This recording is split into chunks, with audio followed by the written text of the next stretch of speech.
دل کو نور سے بھر دے کر کرم میں خدا، بخش دے ہر خطا رکھ بھرم میں خدا، میں کروں صبح و شام تیری حمد و ثنا، ہے نصیب میرا کہ پیارا رمضان ملا۔ یا رحیم یا رحمان رمضان رمضان، ہم پہ رب کا احسان رمضان رمضان۔ بسم اللہ الرحمن الرحیم۔ السلام علیکم دوستو، میں فہیم عباس آپ تمام ناظرین کو خوش آمدید کہتا ہوں اب تک ٹیلی ویژن کی رمضان المبارک کی اس خصوصی نشریات میں جس کا نام ہے یا رحیم یا رحمان رمضان رمضان۔ آج جمعۃ المبارک بھی ہے، تو جمعۃ المبارک کی بھی تمام تر فضیلتیں اور برکتیں آپ دوستوں کو بہت بہت مبارک ہوں۔ جیسا کہ آپ جانتے ہیں کہ رمضان برکتوں کا مہینہ ہے اور لوگ نیکیوں کے ساتھ ساتھ دل کھول کے ایک دوسرے کی مدد کرنے کی کوشش بھی کرتے ہیں۔ تو کوک بھی اس موقع پہ لے کے آیا ہے ایک پیغام، آئیے چل کے دیکھتے ہیں وہ کیا ہے۔ روز روز ایک سا اٹھتے ہیں ایک سی فیلنگ کے ساتھ، ہاں روزہ ہے، ایک ہی طرح بھوک لگتی ہے اور روزے میں گلا بھی سب کا سوکھتا ہے، پیٹ میں دوڑتے چوہے ناک میں دم کرتے ہیں، پر ہم پھر بھی ہنستے ہیں۔ کوشش ہوتی ہے کہ بس وقت کٹ جائے، اسکرول کرتے کرتے بس کھانا دیکھتے دیکھتے گھڑی کی ٹک ٹک کو سب گھورتے ہیں۔ آفس سے نکلتے بھی ساتھ ہیں، ٹریفک میں پھنستے بھی ساتھ ہیں، بیکری کی لائن میں گھنٹوں کھڑے بھی ساتھ ہیں، اور گھر آتے ہی وہی مزیدار کھانے کی خوشبو۔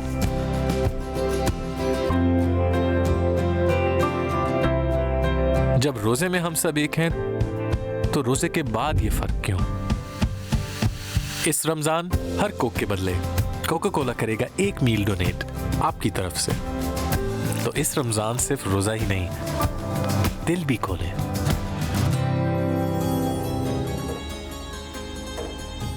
جی دوستو، کوکا کولا کی جانب سے آپ دوستوں کے لیے کچھ پیغام بھی ہے۔ جیسے کہ آپ کو پہلے روزے پہ ہم نے بتایا تھا کہ کوکا کولا کی طرف سے رزق فاؤنڈیشن کے ساتھ 2022 کے سیلاب کے متاثرین کے لیے پروگرام کے بارے میں ہم نے آپ سے شروع میں ڈسکس کیا تھا۔ اسی پروگرام کا مقصد صرف سیلاب سے متاثر کسانوں کی مدد ہی نہیں کرنا، بلکہ ان تمام ضرورت مند لوگوں کی مدد کرنا ہے جو کہ آپ کی اور ہماری طرح افطار بھی ٹھیک سے نہیں کر پاتے ہیں۔ تو آج یہ پیغام تھا جو آپ دوستوں تک ہمیں پہنچانا تھا، یہ پیغام تھا کوکا کولا کی جانب سے۔ ابھی آتے ہیں اپنے آج کے پروگرام کی جانب۔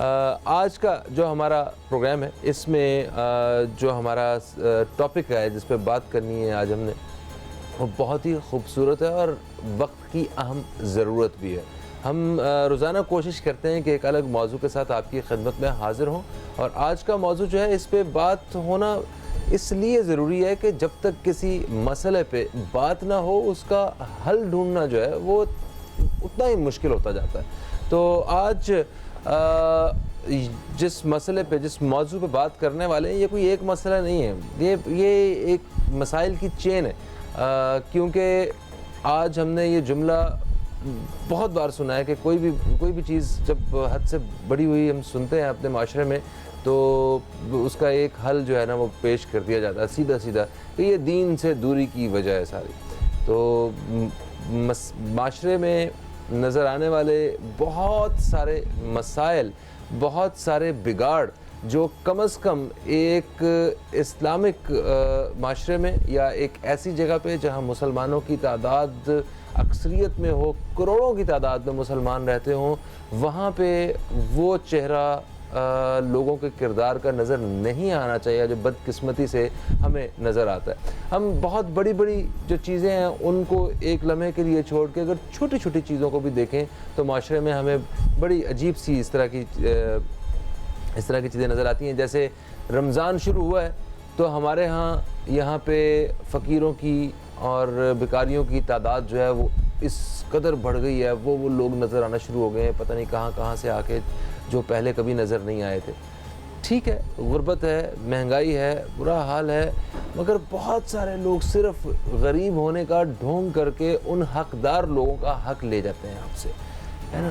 ہم نے یہ دیکھا ہے کہ جیسے ہی رمضان شروع ہوا ہے، جہاں لوگوں نے ایک دوسرے کی مدد کرنا شروع کی ہے، مطلب ایک دوسرے کے لیے آسانیاں پیدا کرنا شروع کی ہیں، وہیں پہ ساتھ ہم نے یہ بھی دیکھا ہے کہ ایسے لوگوں کی بھی کمی نہیں ہے جو مطلب اپنے بچوں کا پیٹ بھرنے کے لیے اپنی جیب میں کچھ جو ہے وہ مال لے کے جانے کے لیے کسی دوسرے کی جان بھی لے لیتے ہیں۔ ہم نے دیکھا موبائل سنیچنگ بڑھ گئی ہے، رابری بڑھ گئی ہے، اور مطلب صرف اخلاقی نہیں، جنسی طور پہ بھی ہم اتنے زیادہ یہاں پہ معاملات دیکھتے ہیں، اتنے جرائم دیکھتے ہیں جو کم از کم اسلامی جمہوریہ پاکستان میں نہیں ہونے چاہیے۔ آخر یہ جو دین کی دوری کہی جاتی ہے، یہ کس طرح دور ہو گیا دین ہم سے؟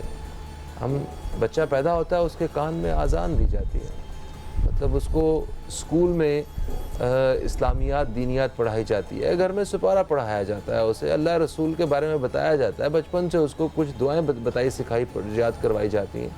تو یہ دین کیسے دور ہوتا چلا گیا ہم سے؟ اس حوالے سے آج ہم علماء کرام سے بات کرنے والے ہیں۔ میرے ساتھ اسٹوڈیو میں جو آپ علماء کرام موجود ہیں آج، میں سب سے پہلے تعارف کرواؤں گا جناب مفتی نواب نفیس قدوسی صاحب۔ آپ ایک اسلامک اسکالر ہیں اور ایک سینئر اسکالر ہیں، ہمارے پروگرام میں بہت دفعہ مختلف موضوعات پہ آ کے رہنمائی کر چکے ہیں۔ آپ کو خوش آمدید، السلام علیکم، کیسے ہیں آپ؟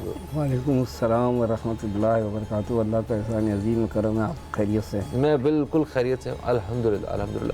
اور میرے ساتھ جو دوسری مہمان شخصیت ہیں، آپ ہیں آغا رضوان شاہد رضوی صاحب۔ آپ بھی ایک اسلامک اسکالر ہیں اور آج اس موضوع پہ ہمارے ساتھ رہنمائی فرمائیں گے۔ آپ کو السلام علیکم، خوش آمدید سر، آپ کیسے ہیں؟ وعلیکم السلام، بہت شکریہ کہ آپ نے مدعو کیا، پروردگار آپ کی توفیقات میں اضافہ فرمائے۔ اور آپ کے توسط سے میں ایک بات کرنا چاہ رہا ہوں، وہ یہ کہ جو ٹاپک آپ نے جو چوز کیا، اس بنیاد پہ ہمیں بہت زیادہ، خصوصاً آپ جو اینکر حضرات ہیں ان کو بہت زیادہ کام کرنے کی ضرورت ہے، اور آپ نے اس کی ابتدا کی، میں آپ کا بہت شکر گزار ہوں۔ نوازش، تھینک یو سو مچ سر۔ ہم پورا سال شوز کرتے ہیں اور اس میں بڑی کوشش ہوتی ہے میری بھی، میری ٹیم کی بھی، کہ ہم سوشل ایشوز کے اوپر جو ہے وہ ضرور بات کریں، کیونکہ میں نے جس طرح ابتدائی میں کہا کہ جب تک ہم ان مسائل پہ بات نہیں کرتے ہم ان کے حل کو نہیں ڈھونڈ پاتے۔ بات کرنا کم از کم بہت ضروری ہوتا ہے۔ یہاں بیٹھ کے ہم کسی مسئلے کو حل نہیں کر دیں گے، مگر کوئی نہ کوئی حل اس کا ڈھونڈ ضرور لیں گے، کوئی راستہ ضرور نکالنے کی کوشش کریں گے۔ آقا آپ کی اجازت ہو تو میں مفتی صاحب سے گفتگو کا آغاز کروں۔ سر، معاشرتی بگاڑ جو ہے اس کی وجوہات کیا ہیں؟ کیوں یہ پیدا ہوتا جا رہا ہے؟ ایک ایسی جگہ پہ جہاں 20 کروڑ سے زائد مسلمان رہتے ہوں، ٹھیک ہے، جہاں ہر وقت اذان کی آواز ہمارے کانوں میں آتی ہو، وہاں پہ ہمارے کردار اتنے گرے ہوئے نہیں ہونے چاہیے۔ اعوذ باللہ من الشیطان الرجیم، بسم اللہ الرحمن الرحیم۔ یا ایھا الذین آمنوا اتقوا اللہ وکونوا مع الصادقین، صدق اللہ مولانا العظیم۔ هو الحبیب الذی ترجى شفاعته بكل حول من الاحوال المضطهدین۔ آپ کا سوال بہت ہی ویلڈ ہے، اس میں کوئی گنجائش نفی کی نہیں۔ یقیناً یہ ملک ایک دنیا کے نقشے پر نظریاتی ملک ہے، اللہ اور اس کے رسول کے نام پر بنایا تھا۔ محمد علی جناح نے جو تحریک چلائی تھی، یہ ڈویژن جو ہوا ہے وہ صرف اور صرف یہ نظریاتی ملک ہے، میتھولوجی پہ بنا یہ ایک واحد ملک ہے۔ یقیناً یہاں کے لوگوں کا کردار مثالی ہونا چاہیے، رول ماڈل ہونا چاہیے، تاکہ دوسرے لوگ آئیں اور کاپی کریں۔ بالکل صحیح ہے۔ الحمدللہ ثم الحمدللہ، اگر کوئی بیچارہ غیر مسلمان ہونا چاہتا ہے تو آپ کے پاس صرف ایک شے ہے بہت بڑی، کہ قرآن مجید فرقان حمید اللہ کا کلام ہے، جس کو دیکھ کے کر لیتا ہے، لیکن اگر وہ ہمارے کردار کی طرف دیکھنے لگے اور ہماری اس ہوج فوج زندگی کی طرف دیکھنے لگے تو وہ زندگی میں کبھی بھی مسلمان نہیں ہوگا۔ اللہ اکبر۔ ایک بات۔ دوسری بات یہ کہ یقیناً ہم نے اپنا اسلامی معاشرہ ختم کر دیا اور ہم کیا کرنے لگے، کوا چلا ہنس کی چال اپنی بھی چال بھول گیا۔ ہم کہیں ادھر سے ادھر سے ادھر سے ادھر سے سب کو لے کے ہم نے کھچڑی بنا لی۔ کوئی کہتا ہے کہ یار مولوی کی بات ہی نہیں سنو، یقیناً اس کا مطلب یہ ہوا کہ جب وہ مولوی کی بات نہیں سنے گا تو پہلا سوال وہاں آپ یہ کریں گے کہ دین آتا کس لیے؟ دنیا میں دین، اللہ تبارک و تعالیٰ دین مبین کو بھیجنے کے لیے ایک رسول منتخب فرماتا ہے، وہ اس کا خصوصی نمائندہ ہوتا ہے، وہ آ کے لوگوں کو اچھائیاں سکھاتا ہے نا۔ بالکل صحیح ہے، ٹھیک ہے۔ ہم نے کیا کیا، اس کے الٹ کر دیا، وہ ساری تعلیمات کو اٹھا کے رکھ دیا، قرآن مجید فرقان حمید کو اچھی طریقے سے باندھ کر جزدان کے اندر رکھ دیا تاکہ کھلے نہیں دوبارہ۔ لہذا ہمارے جب یہ حالت ہوگی اور ہم ادھر ادھر سے جا کے باقاعدہ لیں گے، پھر یہ یاد رکھیں آپ کہ وہ کہتے ہیں، علامہ اقبال کہتے ہیں، لباس خضر میں یہاں سینکڑوں رہزن بھی پھرتے ہیں، اگر جینے کی خواہش ہے تو کچھ پہچان پیدا کر۔ واہ واہ واہ واہ۔ لہٰذا یہاں پر ہم اگر اپنے کردار کو صحیح کرنے جائیں گے، یعنی وہ حالت ہوا کرتی تھی آج سے قبل، اگر آپ اٹھا کے دیکھ لیجئے، تاریخ دیکھ لیجئے چیزیں، کہ روڈ کے اوپر کسی کی کوئی چیز گری پڑی ہوتی تھی تو کوئی اٹھاتا نہیں تھا، اور اگر اٹھایا تو کسی جگہ کسٹوڈین کو دے دیا کہ یار یہ رکھ لیجیے آپ، یہ فلاں مجھے اس جگہ سے ملا، وہ کردار ہی ختم ہو گیا۔ سر غیر یعنی جو مسلم قوم معاشروں میں آج بھی ایسی مثالیں ملتی ہیں، کسی پارک میں بھی آپ کی کوئی چیز رہ جاتی ہے تو وہ آپ مہینوں بعد بھی جاتے ہیں تو آپ کو مل جاتی ہے وہاں پہ، الگ انہوں نے کہ کسی نے اٹھائی ہے، اس نے کہا یہ میری چیز نہیں ہے، تو جا کے جمع کروا دی۔ فہیم پڑوسی ملک ہے، میرا بچہ بتاتا دبئی ابو دھابی میں، جی وہ کہہ رہا ہے کہ وہاں پر گری ہوئی چیز کو کوئی ہاتھ لگانے کے لیے تیار نہیں، وہاں ایسے کیمرے لگے ہوئے ہیں کہ وہ پکڑا جائے گا بری طریقے سے، اس کو کوئی ضرورت نہیں ہے، اگر بہت کرے گا کوئی ادارے کے پاس ہے، وہ جا کے ادارے کے اندر دے دے گا کہ یار یہ یہاں سے ملا ہے، یہ جس کا بھی ہے اس کو دے دو۔ تو اب سوال یہ پیدا ہو رہا ہے، سر سعودیہ بھی تو اسلامک کنٹری ہے، وہاں بھی تو لوگ کھلی گاڑیاں کھلی دکانیں جو ہے نا وہ چھوڑ کے جا رہے ہیں، تو کیوں ان لوگوں نے کیا کیا ہے دیکھ لیجیے اب آپ، یہ دین کا ہوا، انہوں نے باقاعدہ بائی فورس عمل بالمعروف نہیں انل منکر کے اوپر عمل کروایا بائی فورس۔ اب دیگر چیزیں، باقی چیزیں چھوڑ دیجیے آپ، وہ اس نے کرایا ہے، اس پر ہو رہا ہے۔ ہمارے یہاں تو کہہ لیجیے کہ جو بھی اس مملکت کے اندر بیٹھتا ہے وہ کہتا ہے کہ بھائی سب ملا کے چلیں گے، آدھا تیتر آدھا بٹیر، تو بھائی آدھا تیتر آدھا بٹیر کرو گے تو پھر کبھی کوئی رزلٹ نہیں آئے گا۔ بالکل صحیح۔ اور یہ بھی سنا ہے مطلب اکثر کہ جتنا یقین یہاں پہ جرم کرنے والے کو ہے نا، اسے کچھ نہیں ہو سکتا، مطلب کہ اتنا جو ہے نا ایک عام غریب ایک عام آدمی جو ہے نا، عام عوام میں سے اتنا کانفیڈنس ان لوگوں کو قانون پہ نہیں ہے جتنا اس جرم کرنے والے کو۔ اسے پتہ ہے کہ میں دھوکہ دے ہی دوں گا، میں نکل ہی جاؤں گا، میں بچا کر ہی لوں گا، کوئی نہ کوئی راستہ ڈھونڈ ہی لوں گا۔ ایک کالر ہمارے ساتھ ہے، پھر ہم آغاز سے بات کرتے ہیں۔ السلام علیکم جی، کون ہے ہمارے ساتھ؟ ہیلو، السلام علیکم سر۔ وعلیکم السلام، کون ہے ہمارے ساتھ؟ آپ کی آواز بہت کم آ رہی ہے، یہ صاحب کی آواز بڑھائیے جی۔ عمران لاہور سے بات کر رہا ہوں۔ عمران جی عمران صاحب لاہور سے، آپ کو خوش آمدید۔ کیسے ہیں آپ میرے بھائی؟ ٹھیک ہیں؟ میں ٹھیک ہے، آپ سنائیں، آپ ٹھیک ہیں؟ بالکل ٹھیک۔ لاہور میں تو روزہ بھی کھلنے والا ہے، جلدی جلدی سوال کیجیے اپنا، کیا پوچھنا چاہتے ہیں آپ؟ 15 میں رہ گئے رو میرے پاس نہ ہونے نے، کیا کہہ رہے ہیں؟ میں کہ 15 کے بعد ساری ہوتی میں مارے نا، 15 میں رہ گئے ہیں۔ اچھا 15 منٹ رہ گئے، بالکل صحیح ہے۔ ارے مجھے بتائیے سوال کیا آپ کا؟ میرا سوال یہ، میں نا جب نماز پڑھتا ہوں نا، نماز میں وسوسے خیال آتے ہیں، پیر میں درد ہوتا ہے، عشاء کے بعد تراویح جو پڑھتا ہوں میں، ہاں، اس کے بارے میں پوچھا تھا میں نے مفتی صاحب سے، اور نماز میں غلطی بہت ہوتی ہے میری۔ نماز میں غلطیاں ہوتی ہیں اور ادھر ادھر کے خیالات آتے ہیں، یہ آپ کا سوال؟ جی جی، عشاء کے نماز کے بعد تراویح میں نا وسوسے خیال آتے ہیں، سر میں درد ہوتا ہے، نہیں ہوتا میرے، طہارت کر کے بتا دیں ذرا۔ ٹھیک ہے ٹھیک ہے، آپ کو بتاتے ہیں، thank you so much sir. Shortly ان کا بھی سوال کا جواب دے دیجیے، پھر ہم آگے کی طرف بڑھتے ہیں۔ انہوں نے کہا ان کی جب نماز پڑھتے ہیں نا عشاء کے بعد، خاص طور پہ تراویح میں، تو ادھر ادھر کے خیالات آتے ہیں اور نماز میں غلطیاں بھی ہوتی ہیں ان سے۔ انہماک پیدا کریں، اللہ تبارک و تعالیٰ کرم فرمائے گا۔ جو خیالات آتے ہیں اس پہ کوئی گرفت نہیں ہے، خیالات پہ کوئی گرفت نہیں ہے۔ کوشش کریں کہ اپنا اس کا دھیان وہاں لگائیں جہاں قرآن مجید پڑھا جا رہا ہے، قرآن مجید فرقان حمید کی عظمت پر۔ وہ کہ معلوم ہے کہ آپ کو قرآن مجید کا ترجمہ نہیں آتا، آپ کو تفسیر نہیں آتی، لیکن وہ اتنا اس کا حلاوت والا کلام ہے اللہ تبارک و تعالیٰ کا آفاقی ابدی سرمدی، اس کے اوپر اگر لگائیں گے تو خیر و برکت ہوگی اور انشاءاللہ یہ ایسے آپ کے خیرات ختم ہو جائیں. بالکل صحیح ہے. آپ ترجمہ پڑھیے، اگر آپ نے پڑھا ہے آتا ہے پھر پڑھیے اسے، تاکہ نماز جب آپ پڑھ رہے ہوں تو وہی آپ کا ترجمہ جو ہے آپ کے ذہن میں چل رہا ہو. آغا آپ وہی سوال آپ کی خدمت میں پیش کرتا ہوں. جس طرح مفتی صاحب نے بتایا کہ ہمارے ہاں جو معاشرتی بگاڑ ہے اس کی کیا وجوہات ہیں، آپ اس چیز کو کیسے رہنمائی فرمائیں گے؟ بسم اللہ الرحمن الرحیم. اللہم صلی علی محمد وعلی محمد. مختصراً یہ کہ جتنی باتیں مفتی صاحب نے فرمائی ہیں وہ بالکل بجا ہیں، لیکن ہمارے یہاں معاملہ سب سے بڑا یہ ہے کہ ہم نے اپنے اندر سے رزق حلال کو نکال دیا، جس کی وجہ سے ہمارا آنے والا بچہ، ہمارے موجودہ لوگ، تمام کے تمام لوگ جو ہے خوف خدا سے دور ہوتے چلے آئے. ہمیں سی سی کیمرے کا تو خوف ہوتا ہے، لیکن ہمیں جو ہے وہ خدا کا خوف نہیں ہوتا.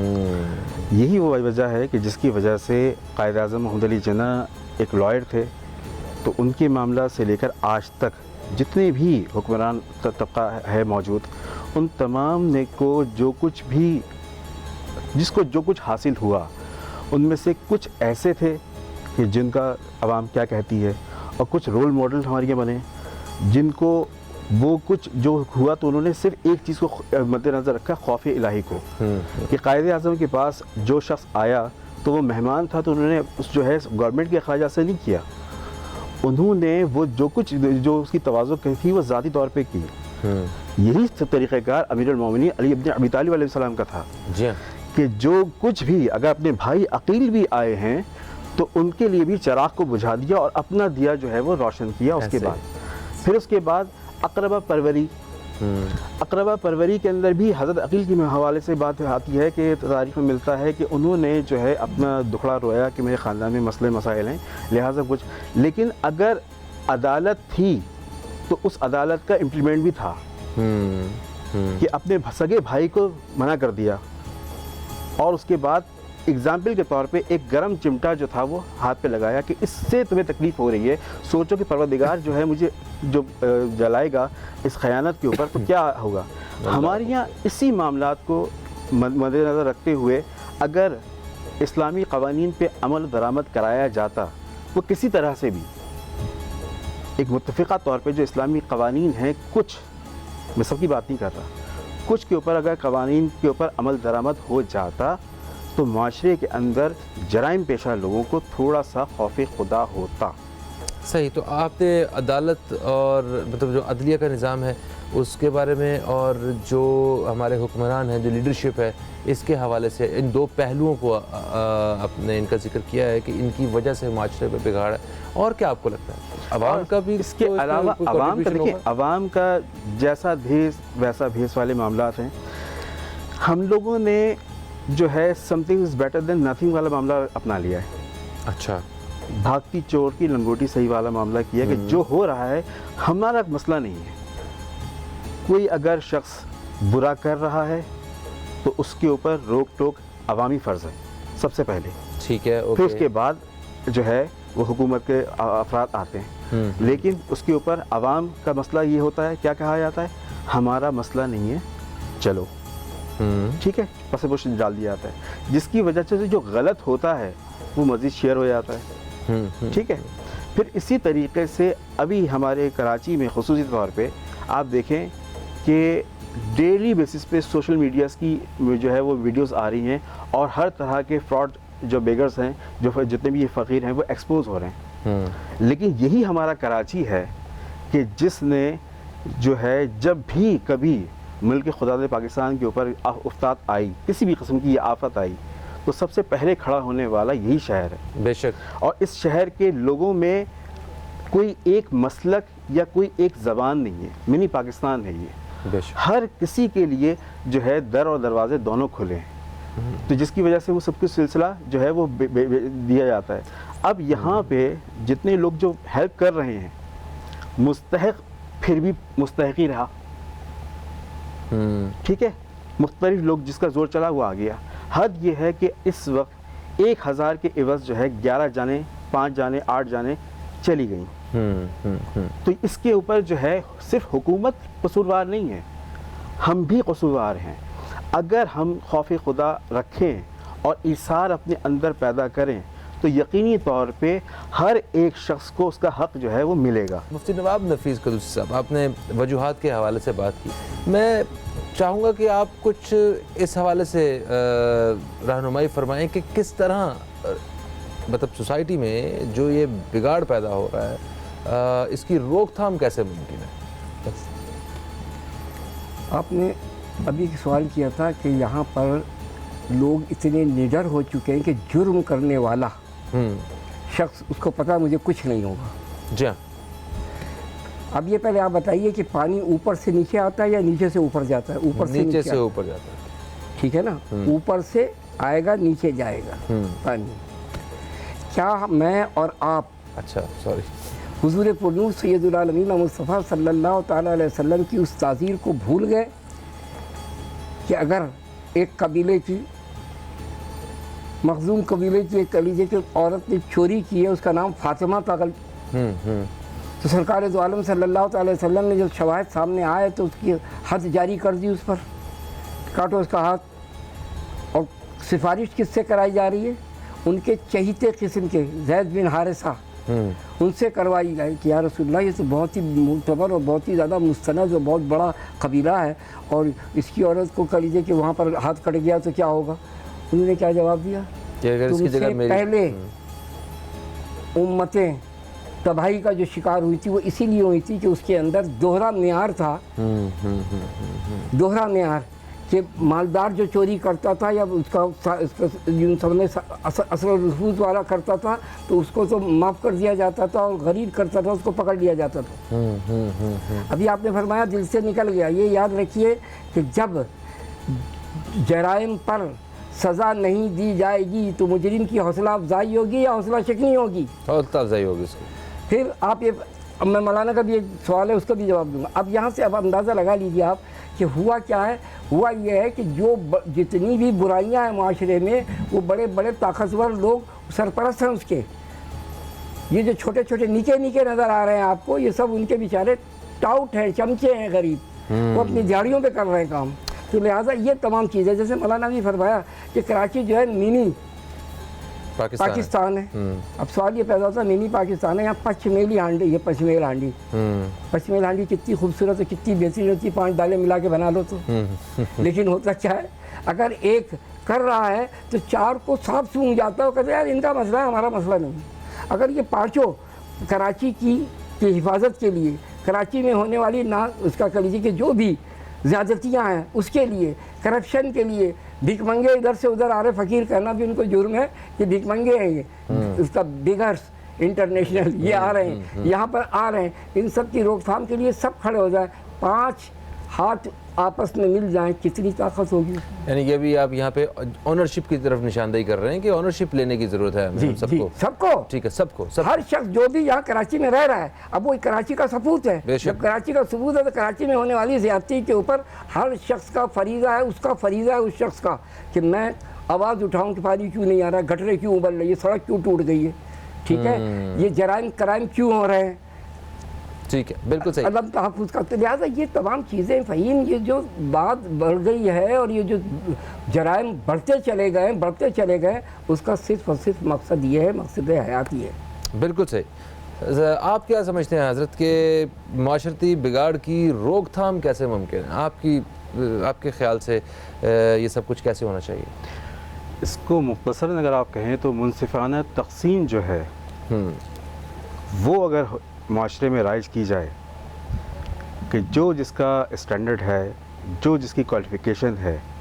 ایک چھوٹی سی بات یہاں پہ میں کروں گا کہ ایک میری نظر سے گزشتہ دنوں کے اخبار میں ایک ایڈ گزرا، وہ ایک گورنمنٹ ادارے کا ایک ایڈ تھا، ٹھیک ہے، اس میں 18 سیٹیں پنجاب سے تھیں، 2-4 جو تھیں وہ خیبر پختونخوا سے تھیں، اور اس کے بعد مختلف جگہ سے، اس میں 2 سیٹیں صرف میرٹ پہ تھیں، باقی 2 سیٹیں میرٹ پہ تھیں، باقی سب جو تھیں وہ کوٹا سسٹم پہ تھیں۔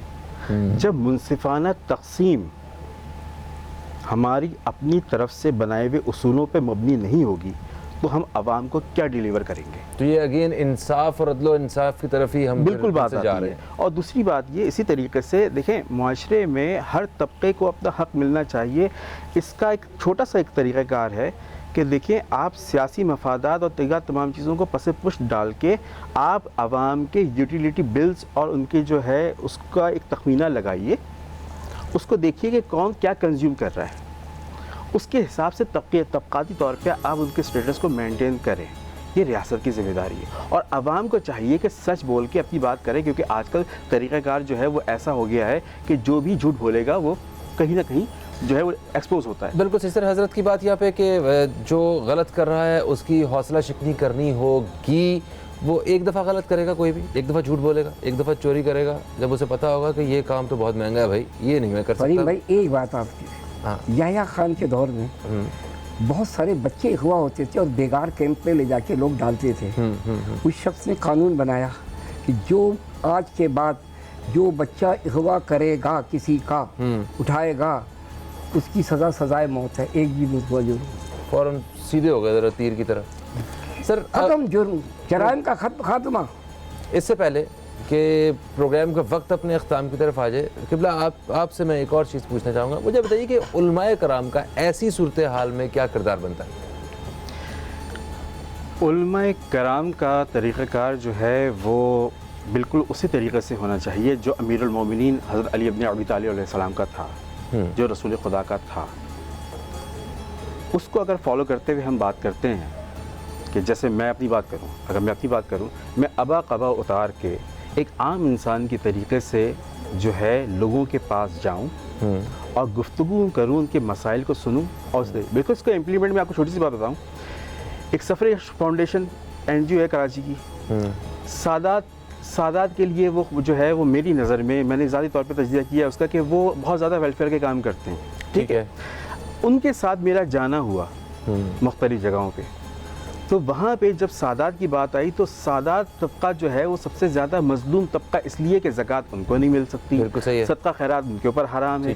اب اس کے اوپر بحیثیت سید زیادہ مجھے وہاں پہ وہ چیزوں کا دیکھنے کا موقع ملا. لیکن اس کے بعد پھر مجھے اس NGO کی ایک بات اور اچھی لگی, وہ یہ اچھی لگی کہ انہوں نے سیلاب متاثرین سے لے کر شادیاں, علاج, دوا, ایک مختصر سے چند لڑکوں کی دوستوں کی بنائی ہوئی ایک NGO ہے چھوٹی سی, اس کے اندر ایک بنائے گا. کیا کیا انہوں نے یہ دیکھا کہ یہ سیلاب کی یہ جگہ ہے, یہاں پہ مل رہے ہیں, اب فلاں جگہ پہ یہ برابر میں ہندو آبادی ہے. ٹھیک ہے, جو مستحق سادات کو انہوں نے پہنچایا وہ انہوں نے ان ہندوؤں کو بھی پہنچایا, اور دیگر تمام لوگ جو تھے ان سب کو بالکل ایکول جو ہے وہ سب کو رائٹس دیتے ہوئے ان کو وہی سب چیزیں پہنچائی. کمبل اگر کسی ایک سید زادے کو دیا تو ایک کمبل جو ہے وہ ایک امتی کو ملا, ایک کمبل جو ہے اگر ایک ہندو کو ملا تو وہی کمبل ایک کرسچن کو ملا.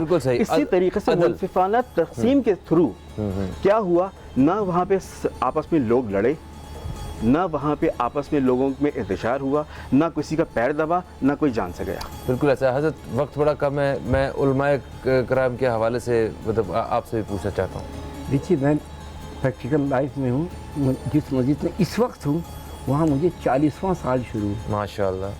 حالت یہ ہے کہ وہاں بڑے بڑے بیپاری آتے ہیں, چونکہ فیکٹریاں سب کی ٹیکسٹائل کی, وہ آتے ہیں اور صرف تقریر سنتے ہیں, ہاتھ چومتے ہیں اور خیر سگالی کے جذبات پہ کہ حضرت کیا حال ہے, کیسے ہیں, اور آپ نے تو ہمارے علاقے کے اندر تو دھوم مچا دی ہے. اور اس کے بعد جا کے کام وہی کرتا ہے, اس کے ذہن کے اندر ہے کہ مجھے 2 تار اس کے اندر سے سینتھیٹک کے ملا کر پیور ریشن اس کا اس کے اندر. تو اب بتائیں, جب آپ دین سیکھنا ہی نہیں چاہتے ہیں, آپ کے دل کالے ہو چکے ہیں, جب آپ نے ایسا کام کیا ہے کہ جب کبھی بندہ اس کا حکم کیا ہے شریعت کا, جب بندہ گناہ کرتا ہے تو اس کے دل پر ایک تل جیسا کالا نشان آ جاتا ہے, جب دوسرا کرتا ہے دوسرا آ جاتا ہے, وہ سارا کے سارا کالا جب ہو جائے گا پھر اس کو کہاں سے سوجنے. بالکل ایسا. Thank you so much. Programme کا وقت اپنے اختتام کی طرف آ گیا. انتہائی معذرت چاہتا ہوں, بہت ساری اس پہ باتیں ہونے والی ہیں, مگر وہی بات some thing is better than nothing. ہم نے کوشش تو کی ہے. جاتے جاتے میں آپ کو بتاؤں کہ جامع شری کرشی کی جانب سے ہمارے پاس ایک پیغام ہے. کہتے ہیں کہ چھوٹے بچے ہوں یا بڑے, ہر عمر کے افراد کرشی جامع شری پر بھروسہ کرتے ہیں 100%, کیونکہ 100% خالص ارکیات سے بنتا ہے آپ کا جامع شری. آپ کو ریفریشنگ انرجی پہنچانے کے لیے جامع شری 265 کوالٹی ٹیسٹ اور چیک سے گزرتا ہے۔ فہیم عباس کو اور ہماری اس خصوصی نشریات یا رحیم یا رحمان رمضان کی ٹیم کو دیں اجازت۔ آپ سے انشاءاللہ پھر ملاقات ہوگی، تب تک کے لیے خدا حافظ۔ پاکستان زندہ باد۔ دل کو نور سے بھر دے کر کرم میں خدا، بخش دے ہر خطا رکھ بھرم میں خدا، میں کروں صبح و شام تیری حمد و ثنا، ہے نصیب میرا کہ پیارا رمضان ملا۔ یا رحیم یا رحمان رمضان ہم پہ رب کا ہے احسان۔